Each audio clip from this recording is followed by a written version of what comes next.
Welcome to the Gavel. I'm Terry Kumi. Here's what members of the legislature were up to this past week. The National Assembly seeking the withdrawal of all circulars already issued for contract awards in the 2025 fiscal year, indicating that the 23.9 trillion naira capital component of the budget will commence soon.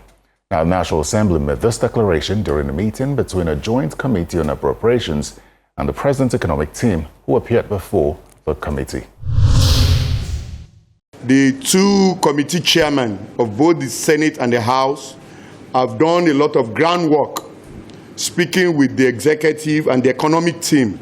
I would like to yield the floor to my House of Reps counterpart, the chairman, to debrief us as to what decision has been reached during their last sitting with the economic team, so that we can take the discussion from there.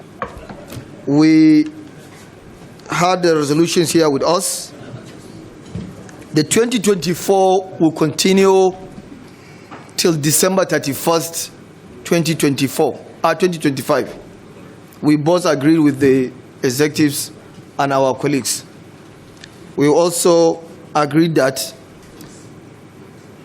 the 2025 budget implementation will commence as soon as possible, and AIE will be issued within 7 days. Also agreed that the circular that the Ministry of Finance issued to the MDS to stop awarding all the contracts until the AIE is issued will be cancelled.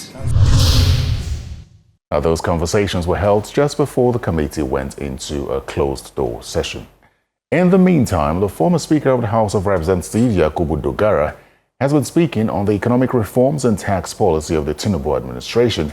He says government must understand that true tax reform is not about raising rates, but about raising trust. He was speaking at a parliamentary lecture for journalists in Abuja, where he further stated that 22.7 trillion naira had been printed and injected into the economy, destroying the value of the naira before the administration of President Bola Tinubu. By the time President Tinubu took office, the economic debris of this nation had become too conspicuous to be ignored. 22.7 trillion had been printed and injected into the economy in the name of ways and means, thereby destroying the value of the naira in our pockets. Also, the dual exchange rate meant that some anointed people were making hundreds of millions of naira of forex allocations from the CBN, which is Central Bank of Nigeria, without producing any goods or offering any services whatsoever. All right, let's talk about some bills now. My guest represents Nnewi North, Nnewi South, Ekusigo Federal Constituency of Anambra State, Honorable Uzokwe. Welcome to the Gavel, Honorable. Thank you, Terry. There are some bills. I've been speaking to a number of your colleagues on certain bills, so let me take you up on some of the bills that you've proposed. One of them is a bill for the establishment of an Institute of Entrepreneur Development. What's the idea behind this bill? You mentioned where the constituency I represent, Nnewi North, Nnewi South, and the Ekusigo Federal Constituency. And most times you hear me in the house say, my name is Honorable Ambassador Peter Efani Uzokwe. I represent the good people of Nnewi North, the Japanese capital of Nigeria. I am not saying that for the beauty of the word, Japanese capital. I am saying that to bring the attention of the government that the position of Nnewi technologically can provide many things for this country. Nnewi, we have many industries and factories. We have Inosim Vehicle Manufacturing Company, IVM. We have many things. And in Igbo land, predominantly in Nnewi axis, entrepreneurship has been in the forefront of what we are known for. If you don't call it entrepreneurship, you call it in our local parlance, the Ewa boy. I don't know what That is the one where you serve your boss for a while and then yes, you go on to open your own apprenticeship. business. Apprenticeship. I want to drive the point too by telling you the notion of Eba boy apprenticeship, where you serve, you understudy your master for a particular years and you start your own. Now, if government can come into that and establish an institute in conjunction with Nnewi Motor Vehicle Manufacturing Company, most times, have you thought of in the next 10 years, we will not have practical mechanics that repairs our vehicles? Have you thought of that? Because you and I, the ones that train their children to be mechanical engineers, they don't have workshops. They will look for white-collar job. While the way you do it will determine the audience, the customers you have. Innocent, you can call him establishing a motor manufacturing company. We have mechanics, different components. You have panel beaters. You have engineers that work in that factory. And we have the artisan workers, the welders. They are not engineers. In assembling one vehicle, you have many components that you can see many people working, even the artisans.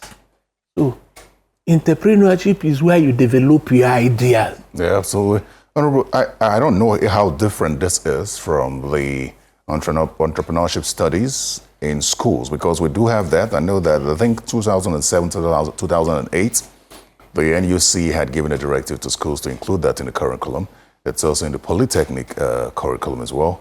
So is this different? We also know about skills acquisition programs and more. So what exactly is different from this so that it doesn't look like we're just establishing institutions left, right, and center? Okay.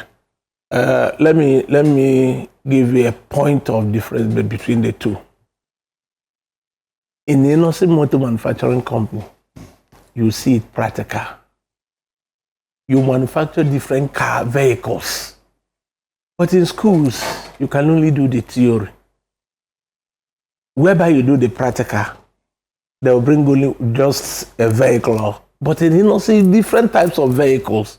And you see the practical aspect of it, whereby somebody that has no school cert, due to one reason or the other, we go to Nnewi. That is why I say, in conjunction with Nnewi Motor Manufacturing Company. No, you're talking about a different bill now. No, that we are trying to harmonize it. In talk with the. Okay, so it's two bills now. The first one is on the bill to establish the Institute of Entrepreneurship Development. Yes. And then the other one is for establishment of a National Automotive Institute. Yes, we want to harmonize with Nnewi. We want to harmonize the two bills together. But why is it in conjunction with Nnewi? Some would say this is controversial, considering the fact that Nnewi is not the only car manufacturing industry. And if you harmonize this bill, now you've sort of streamlined it to just the automotive industry. Don't you think so? No, you can see that many bills. Somebody will say, I want to establish College of Agriculture in his own constituency. It doesn't take it away that another person can establish such. You can key into that the main bill. Remember, I represent Nnewi North, Nnewi South, and the Govt Federal Constituency. I cannot take my automotive bill initiative to be cited in Lagos, in Imo State. We start with Nnewi, with Nnewi. If we have other motor manufacturing companies in Nigeria, you can key into that and they establish such. Automotive is a whole lot But is that not a proliferation? No. And the reason I say this is, imagine if other federal lawmakers decide that for the car manufacturing companies in their constituencies, they want to present a bill to that effect, to establish theirs. You can only key in to the already existing one. To the already existing one. Which is this one, if it passes. Yes, and you can have an institute in Mina. We have use in Mina. We have use in Lagos. You can just establish an arm of that government, like just, you can say customs in Lagos. Are they not the same thing? In an airport, in Port Harcourt, are they not the same thing? But they are working at the same rate to achieve the same purpose. But how would you then react to those who would perceive this to be controversial, considering the fact that you're calling for a bill to establish a national institute in partnership with one car manufacturer in one particular region, your constituency? Lobbying. You convince them that they can, if they have motor manufacturing company in their own constituency, they can lobby for a branch of it to be established. Remember, it is national automotive. I never said Nnewi not automotive.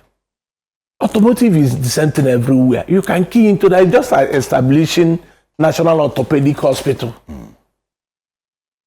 National Orthopedic Hospital. You can establish it many places. So you have to, all these bills you are seeing, let me highlight on certain issues that people have not even dealt with. In presenting bills, you must present a bill that will pass the national, your colleagues through lobbying. You must present a bill that will pass through the public hearings. Tell you are aware of what is happening.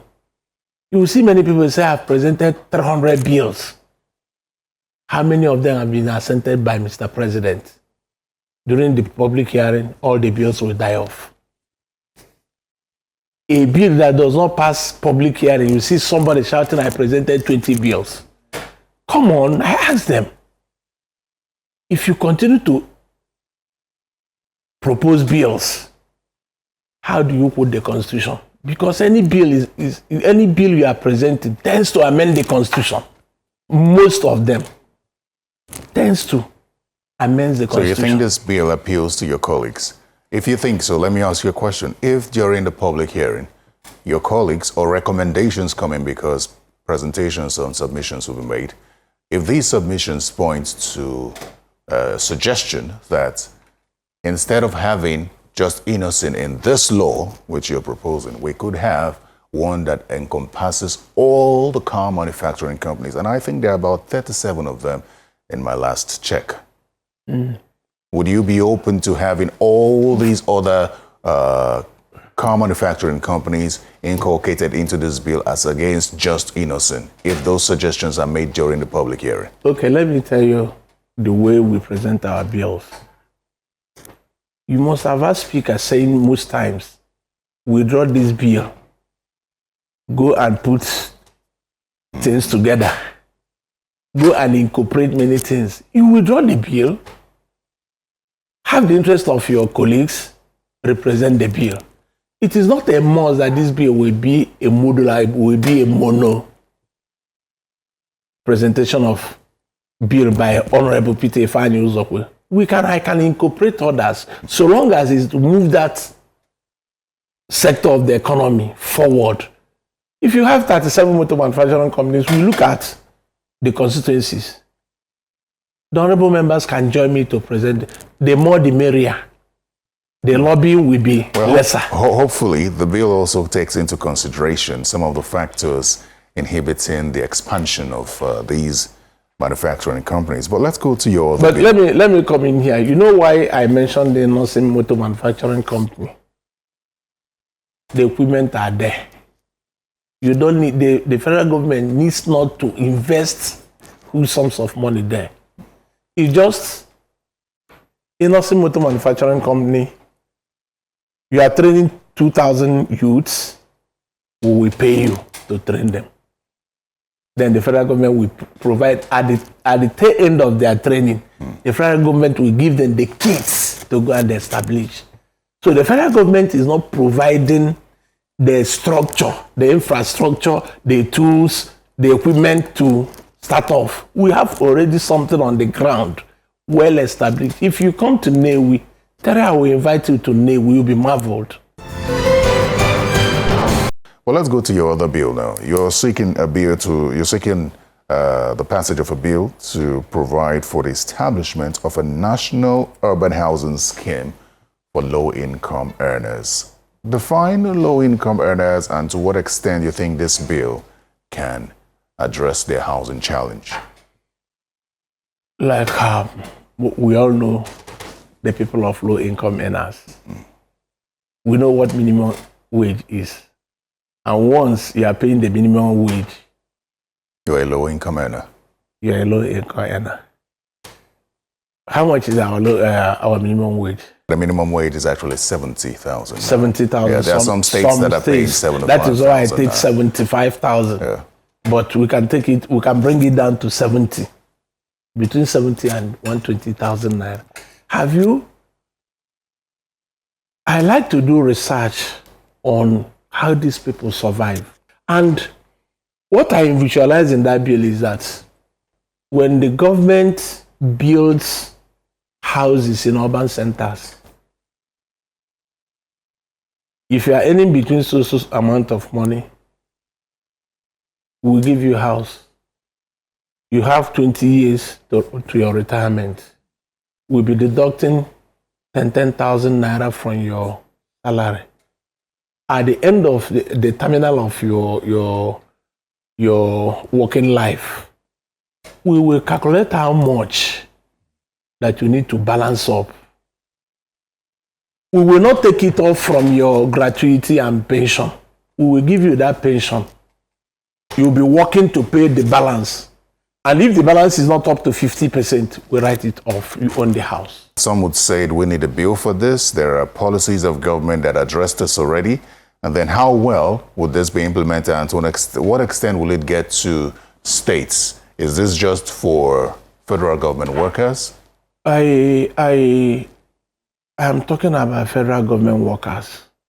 The states can replicate that. That means your people will not benefit directly. The people you represent will not benefit. My people will benefit from it indirectly. There is no state in Nigeria that has a driver in an urban city.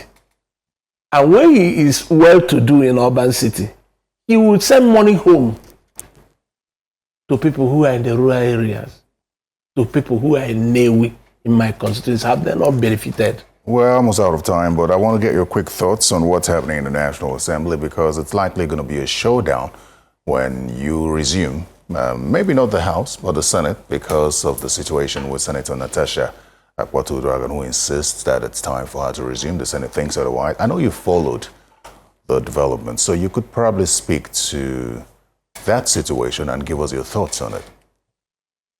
Well, Natasha's case has become a contentious issue. And some people are blaming the acting clerk for responding to a letter.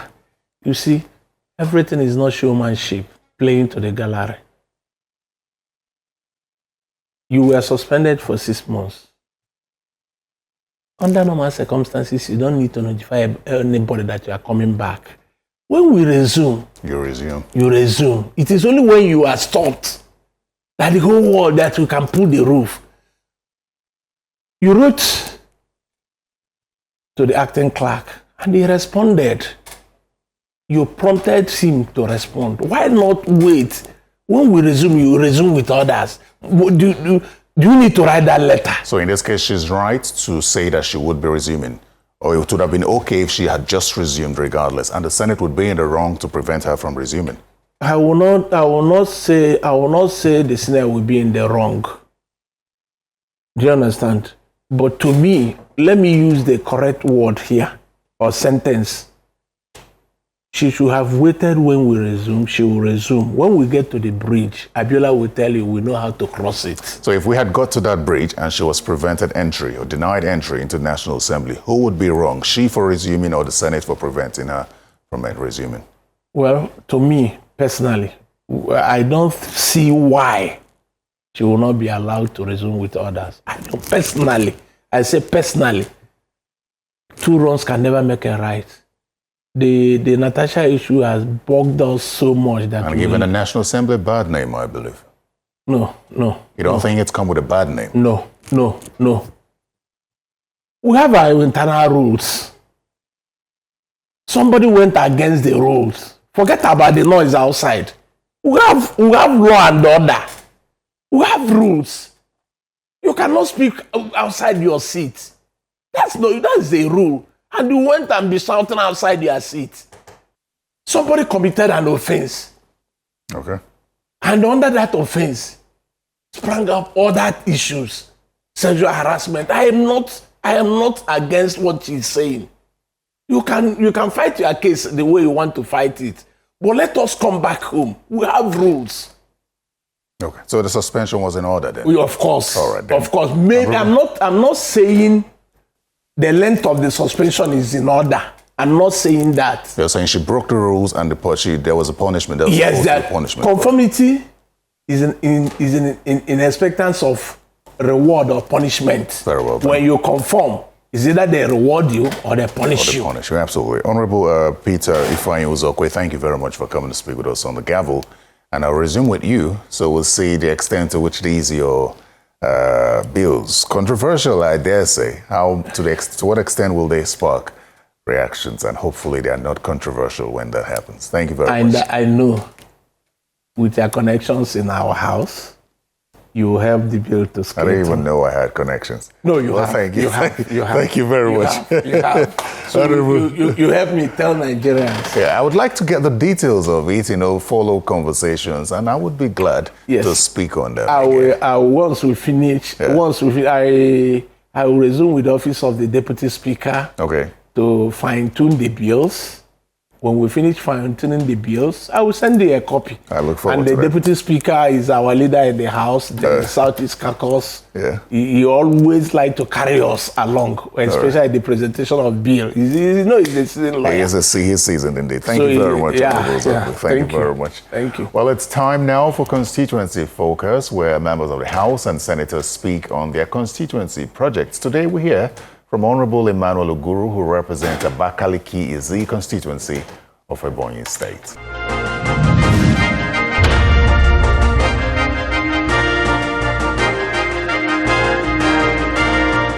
My constituency, where I visit almost every week. It doesn't matter what it costs me to go there. When you are nearer them, you know the way they feel, you know what they need and what they don't need. And like I said, they need employment. And I have attracted over 10. I'm not going to exaggerate. In my constituency, I am into mentorship of some youths in different fields of skill, artisan. Is another area of employment. By the time they come out of it, they won't be idle. Because we discovered today in Nigeria that especially on the education sector, some people go to read, come out of the university, and they discover the job is not there. So it is our duty to tell them, if you are reading a course, read a course, you come out to become self-reliant. Read a course, you come out to employ others. Don't be waiting for people to give you employment. You can employ. I also have given out 31 scholarships to the graduates. So I think I'm doing a lot in that area so that my people will be better positioned. And I have also attracted some projects, even though those projects, like I said, is extracurricular. Our main curricula is oversight, lawmaking, and our constituency. And that's the reason why I visit the constituency very often. I've attracted boreholes in my area. There's no gainsaying, trying to prove that we are what we are not. And that is why we are happy with our governor, because he is going to the hinterlands. So when he is coming from this angle, the little we can do to complement with what he's doing, we go from the other angle. So I go out to the hinterland, giving them water in the capacity I can afford through my constituency or ZIP projects. I've also built some schools, both secondary and primary schools.